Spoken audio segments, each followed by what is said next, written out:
Welcome back to JDM Legends presented by Turn 14 Distribution. Today we are going to be working on figuring out the issue with the traction control system and the transmission.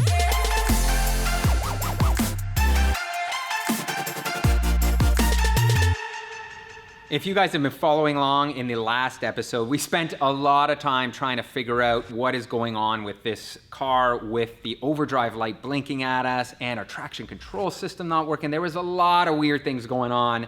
And finally, what I did is I took the traction control ECU and our ECU over to a place called MJ Electronics Repair and had him look at the capacitors because, as I mentioned in a previous episode, the capacitors do leak on these, and these ones, the ECU actually had a few that was leaking. Sure enough, would you believe it or not, he replaced a ton of them. He said all of these were bad. So he checked the values on them. I think all but two on both of these ECUs were not in the right values. So they are both now fixed. So let's plug these in and hope to see no lights come on. And there we are, installed, ready to go. So if you guys want to go post in the comments, what do you think? Is this all gonna fix itself or are we still gonna have problems? So let's see. Now, here's what used to happen. If I would key the car on here, right now, I would have a blinking overdrive light on. So it's not coming on, which is really good. Let's start this thing up and let's see, because right away, if I go through any of the gears, the communication error would happen. So, oh my God, the slip control light off is off. The triangle here is still on, but there's no overdrive light, so let's see. So there's reverse, there's neutral, there's drive.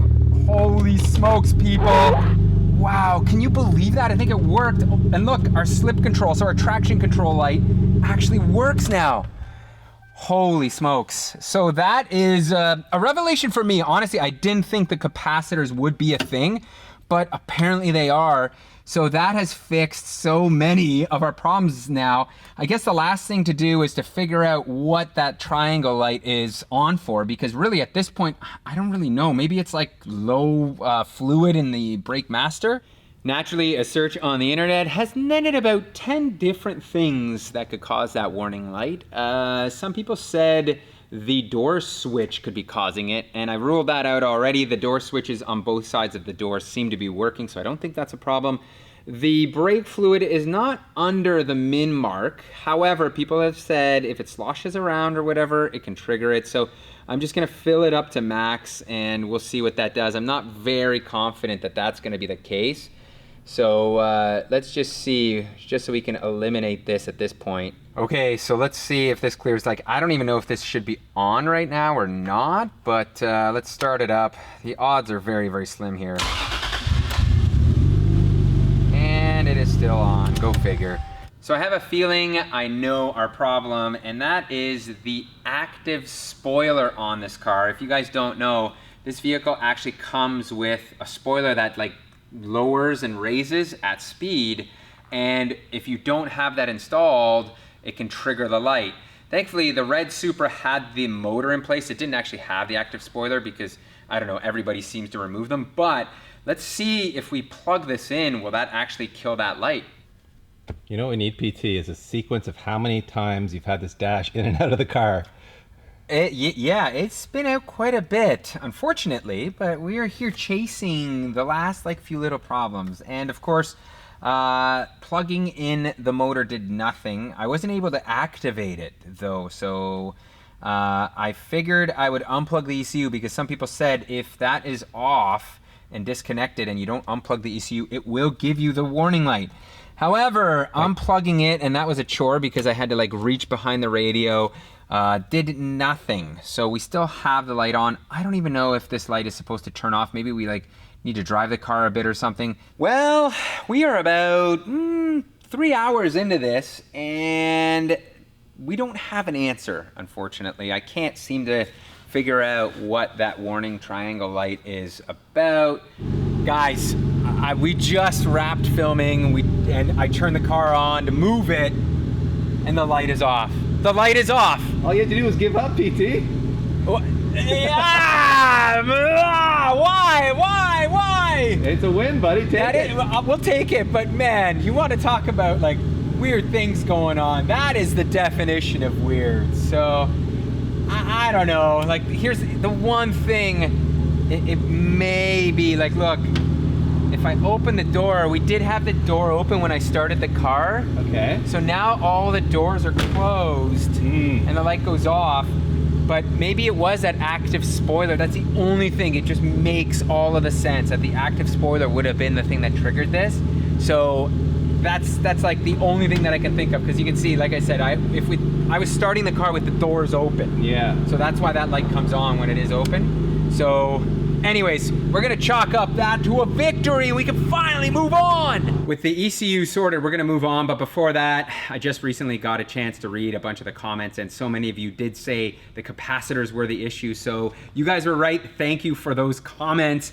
Now we are moving on to the next thing, which is our overboost situation. If you guys haven't been following along, what's happening is the turbos are spinning up to between 18 to 20 PSI, which is too high for us. We want to try to reduce that.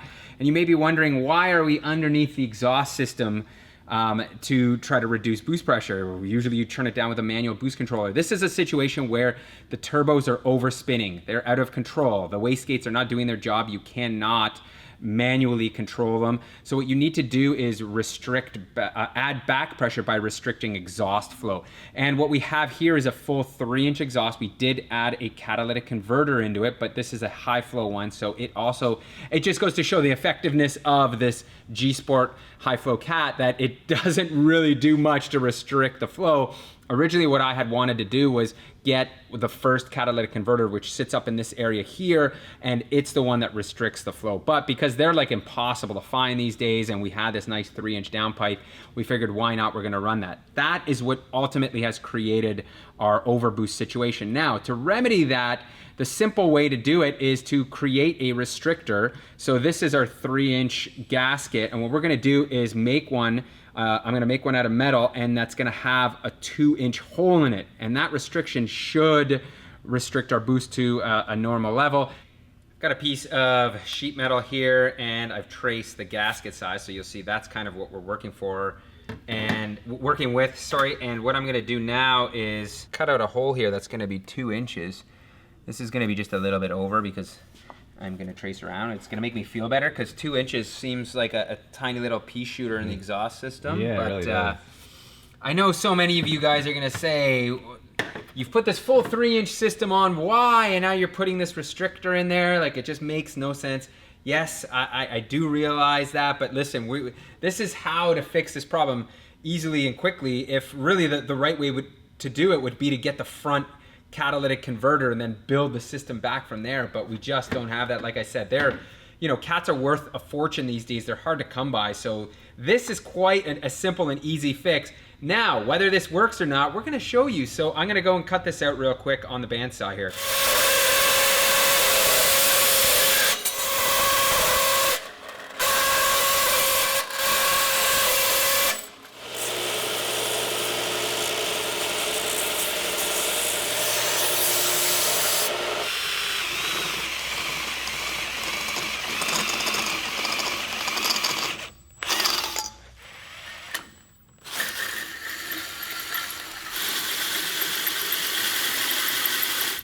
And there is our restrictor plate built.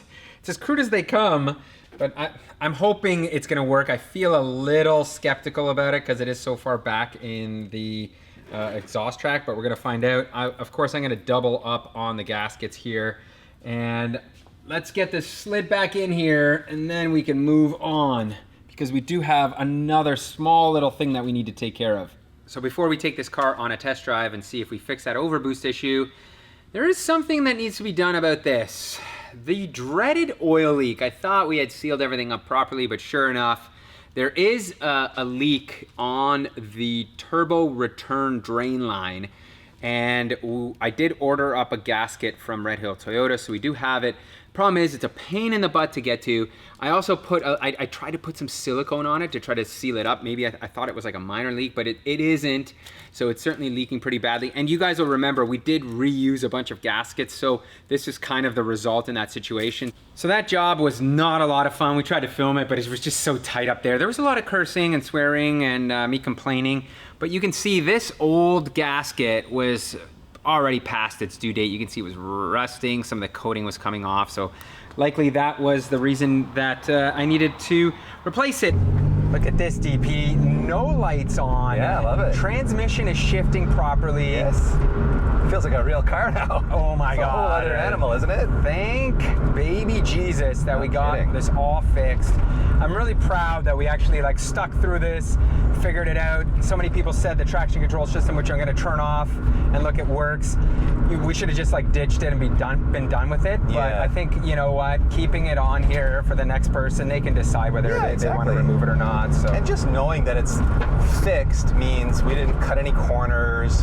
You know, the next guy can do whatever he wants, but at least we can say you've got a fully operational car. Heck yeah, man. All right, well, let's, without further ado, let's see what we got for power. Okay. Wow.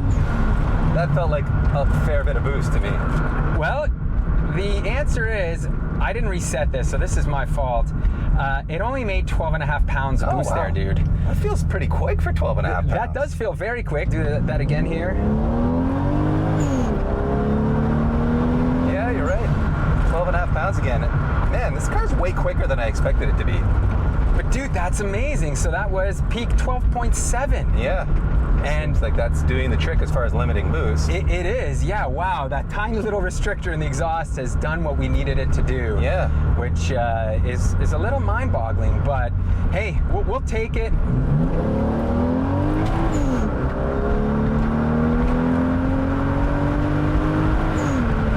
Wow, like there we made 13.3 pounds of boost. Granted, if you guys could see the sweat building up on our arms here, it is a scorcher. It's a furnace. It's like 90 degrees Fahrenheit plus, so who knows what it is 100% humidity. With the humidity. Florida weather we're getting right now. And yes, it is. But man, I can't believe how quick this car is at only 13.5, 14 pounds. Like, I honestly thought I'd be underwhelmed by the acceleration. You know, it's old technology. It's limited to 286 horsepower or whatever that gentleman's agreement was in Japan, but this thing is properly fast. You know what we need to do? We need to take this thing to a dyno, man. Yeah, I'd love to know what kind of power it's making. Yeah, we should take it to John at BMS, have him strap it on the rollers. Now that everything's running properly, we could really figure out what this thing's making for power. That's a great idea, yeah. I am thankful though for that test drive and now knowing everything seems to be functioning properly with this vehicle. It has been a long time coming. Thank you for all of you that have stuck with us and kind of guided us in many different ways. However, Dave and I just had a bit of a chat, and you know, because it is one of the hottest days of the year, us seeing just over 13 pounds of boost means this thing will creep up, no doubt, when it gets colder temperatures. And because we're planning to sell this car, we don't want to sell it to somebody and then, you know, 2 weeks or a week from now when the temperatures drop, this thing's going to hit fuel cut. So we have decided we're going to order up an HKS fuel cut Defender from Turn 14 Distribution. And we figured it would be a neat thing to show you guys how the product gets from their warehouse to our doorstep. So I asked Kyle, their digital media manager, to put a GoPro onto one of the boxes to show you the full automated process. So without further ado, here we go. With 723,000 square feet of modern distribution center space divided amongst 3 strategic locations, including Hatfield, Pennsylvania in the east, Arlington, Texas in the south, and Reno, Nevada in the west, Turn 14 Distribution's ground shipping covers 43% of the US population in 1 day and 100% within 2 days. And as you can see here, part of Turn 14 Distribution's speed and efficiency comes from their highly advanced warehousing, where parts are pulled and then get to go on this computer-controlled joyride before being boxed and shipped out the door.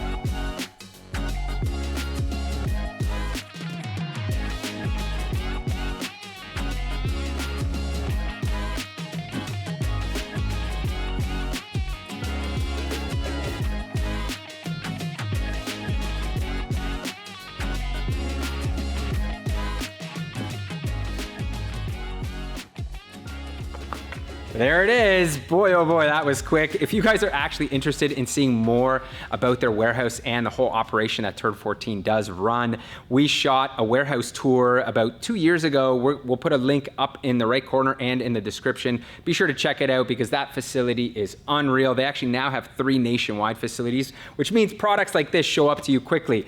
Speaking of which, this is interesting. I was calling this a fuel cut defender, DP, but this says fuel cut defensor. That's right. Is this a right, bit buddy. of Japanese English? yeah, going on there? I don't know, but JDM cool either way. It is. Installation of the FCD is actually quite simple. All it requires is a positive and a ground, and then we're just going to splice the pressure signal. And essentially all this does is trick the ECU into thinking the boost pressure is lower if you want to adjust it higher. So it's quite simple. And really what we want to be able to make like 15, 16 pounds of boost ideally with the setup we kind of have right now because of the whole OEM Plus thing. Who wants a car making stock boost level? Not really anybody. And if we can make 15, 16 pounds safely on this setup, then why not? All right, our FCD is installed. I set it to about 9, which is the recommended setting for the 2JZ.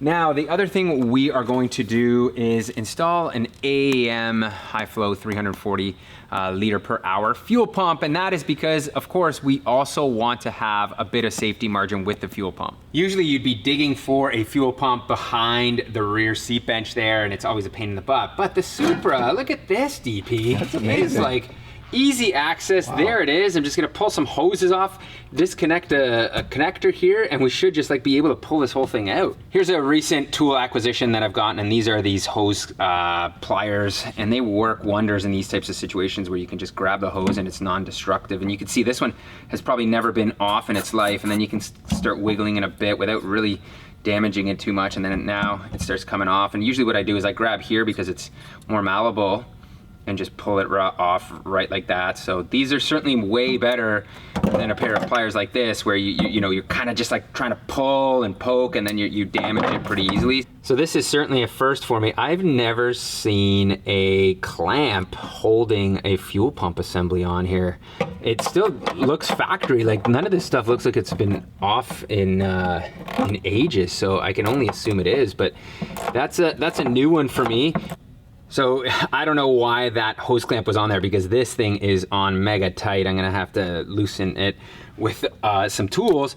But usually, here's a pro tip. If you're taking off one of these like screw-on lids from the fuel pump, they're not marked where they go. And usually what I like to do is just like, take a mark here and then put it right there. So when you're putting it back on, you can get to the proper torque level. Toyota, interestingly though, you can see it has an arrow mark here and then a margin here that I guess if you're within this range, then you're like in proper torque spec. So that's actually a really neat thing I haven't seen before.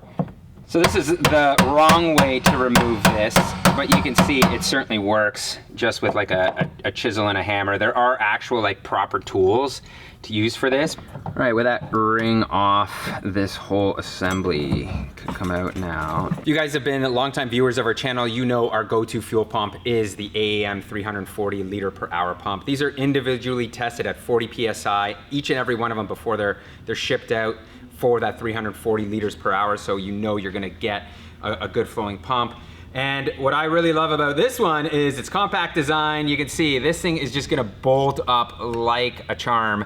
It's essentially the same size as the original one, so there's not much modification that we have to do here, which is a huge bonus. So the one slight modification I am going to need to do is, you can see this is the original like factory grommet that houses the pump in the bottom. It's shaped like this. This one, the AAM one, isn't, so I'm gonna come in here with a razor blade and just like nick this off here so it's proper. So that fits in there quite well after that tune-up job. And you'll notice here, when you're putting this back on, this is a super tight fit. So just remember, when you're sliding this in here, it is going to be a bit of a struggle. All right, and there is our installed AAM fuel pump. And now it is going back into the hole. And I think we've given a good security measure here with the fuel pump, as those old Supra fuel pumps tend to start fading out. And of course, the other big thing with fuel pumps is the actual voltage supply. So when the voltage supply does drop, as it naturally does with these, the capacity or the flow goes down. So adding that extra pump is just a good security measure all around. So with this clamp now tightened back on again, if you guys know what that's for or what it does, post in the comments. I'm just assuming it's like a backup, so that wouldn't come off, but I can't imagine it would. Anyways, I think we are going to wrap this episode here because we're kind of done with everything. In the next one though, we are gonna finally reveal our wheels to you guys, so make sure to stay tuned for that one. We're also gonna make an adjustment to the ride height and just dial this thing in perfectly. We are so close to being done here, so thank you guys so much for watching. If you're interested in seeing how these wheels look, make sure to subscribe and hit that notification bell, post some comments, give me a thumbs up and all of that good stuff, which is gonna ultimately help the algorithm feed our videos to more of the masses so we can build cooler cars and do more projects.